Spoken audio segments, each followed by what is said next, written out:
దొంగలు, జేబు దొంగలు, బందిపోటులు, దోపిడీదారులు, ఆక్రమార్కులు అనేటోళ్ళు చాలా బుడ్డ దొంగలే. వాళ్ళను మించిన గజ దొంగలు ఎవలంటే యూరియా దొంగలే. అవును, కాంగ్రెస్ బీజేపీ సర్కార్ల చేస్తున్న నిర్వాకంతోని యూరియా కరువు వచ్చింది కదా, అందుకే యూరియా దొంగల పేరు మారు మోగిపోతుంది.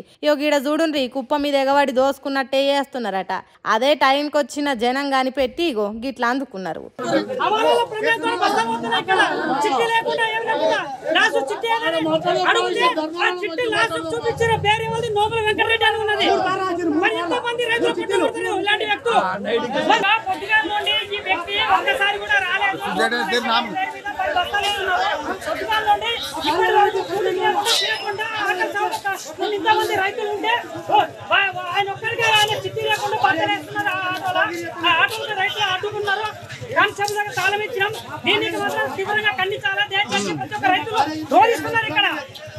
చూసిండ్రా రైతన్నలు, వారం 10 రోజుల కామానం లైన్లు కట్టి కాళ్ళు గుంజుతున్నా కష్టపడి ఒకటో రెండో యూరియా బస్తాలు సంపాదిస్తే వాడెవడో ట్రాలీ ఆటో వేసుకొని వచ్చి నింపుకొని పోతే ఏందన్నట్టు. ఎవరి అండదండలతోని ఈ యూరియా స్మగ్లింగ్ జరుగుతున్నది? అందరి కండ్లు కప్పి మోసం చేస్తుంటే సర్కారు ఏం చేస్తున్నది? దొంగతనం జరిగితే దొరకబట్టాల్సిన వాళ్ళే కావలుండి మరి కవరింగ్ ఇస్తున్నారా? యూరియా రావాలి అంటే కాంగ్రెస్ లీడర్ అయి ఉండాలనా ఎట్లా? గంధం చెక్కల వీరప్పను, ఎర్రచందనం పుష్పరాజుల తీరుగా దొంగల ముఠాలు తయారైతున్నాయి. దమ్ముంటే పట్టుకోరా షికావత్తు, పట్టుకుంటే వదిలేస్తా సిండికేట్ అన్నట్టు రెచ్చిపోతున్నారట. మరి ఏ సర్కార్ ఆఫీసర్ ఎందుకు ఇసొంటి దాందాలను ఆపుతలేరో ఏం పాడో.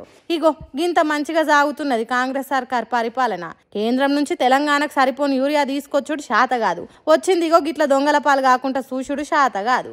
ఏం పాలనో ఏమో పోన్రి అంటున్నారట యూరియా బస్తాలు దొరకని రైతన్నలు. ఇంతకు ఇది ఎక్కడ జరిగిందో చెప్పలేదు కదా. పెద్దపల్లి జిల్లా ధర్మారం మండలం మల్లాపూర్ ఊరు సొసైటీ సెంటర్ కాడ జరిగిన కాంగ్రెస్ ఏలబడి గొప్పతనం ఇది. చూసి తరించుండ్రిగా. చిన్న పామునైనా పెద్ద కట్టెతో కొట్టాలి అన్నట్టే చేస్తున్నారు బీఆర్ఎస్ పార్టీలు. జూబ్లీహిల్స్ ఎన్నికల్లో నోటిఫికేషన్ ఇంకా రానే లేదు, ఎన్నికల వేడి పుట్టనే లేదు. కానీ బీఆర్ఎస్ పార్టీ మాత్రం అన్ని పార్టీల కంటే ముందే మేల్కున్నది, ఎలక్షన్ వేడి పుట్టిస్తున్నది. చూడండి ఈ BRS party working president KTR ఎట్లా మాటలు రువడి వెంచిండో. మీరు గిన రేవంత్ నగర్లో పొరపాటున ఒక్క ఓటు కాంగ్రెస్కి వడనిస్తే ఆ ఓటు మీ ఇల్లు మీరు గులగొట్టుకుంటందుకు వేసుకునే ఓటే అవుతుంది. ఒక్క ఓటు మీరు పొరపాటున వేసినా ఒక్కొక్క గరీబోని ఇల్లు కూలగొట్టేందుకు మీరు సంధించినట్టు అవుతుంది, వాళ్ళకి లైసెన్స్ ఇచ్చినట్టు అవుతుంది.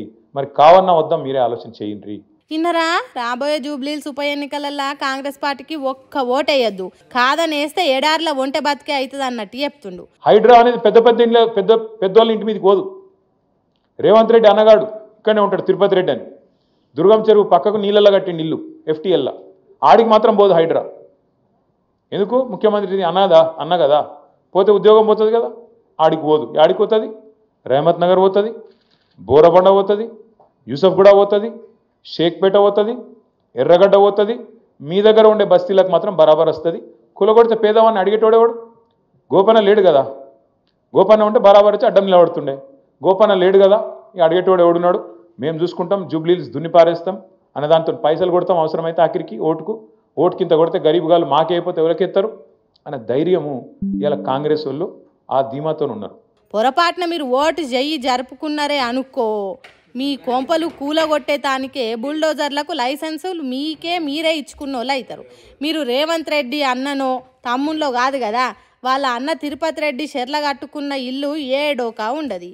అట్లా మీరు కాదు కదా, అందుకే మభ్యపెట్టే మాటలు నమ్మి ఆగం కాకుండా అన్నట్టు జనానికి చెప్తున్నాడు. మీకోసం కొట్లాడే మాగంటి గోపీనాథ్ లేడు కాబట్టి జర ఆలోచన చేయండి ఎన్నికల మంటలాంటి పెట్టిండు. కేటీఆర్ మాటలు విన్నాక కాడమ పాటోళ్ళు ఏం చేస్తారో ఏమో కానీ అందరికంటే 100 అడుగుల ముందే ఉండాలి అన్నట్టు జూబ్లీహిల్స్ ఉప ఎన్నికల యుద్ధానికి రంగం సిద్ధమవుతున్నారు. బీఆర్ఎస్ సీటు కాబట్టి ఖచ్చితంగా గెలిచే సర్కార్కు సవాల్ ఇస్రాలే అనే కసితోని కనబడుతున్నది బీఆర్ఎస్ పార్టీ అంటుర్రు. కేటీఆర్ మాటలు విన్న జూబ్లీహిల్స్ పబ్లిక్ చూడాలి మరి ఏమవుతుందో.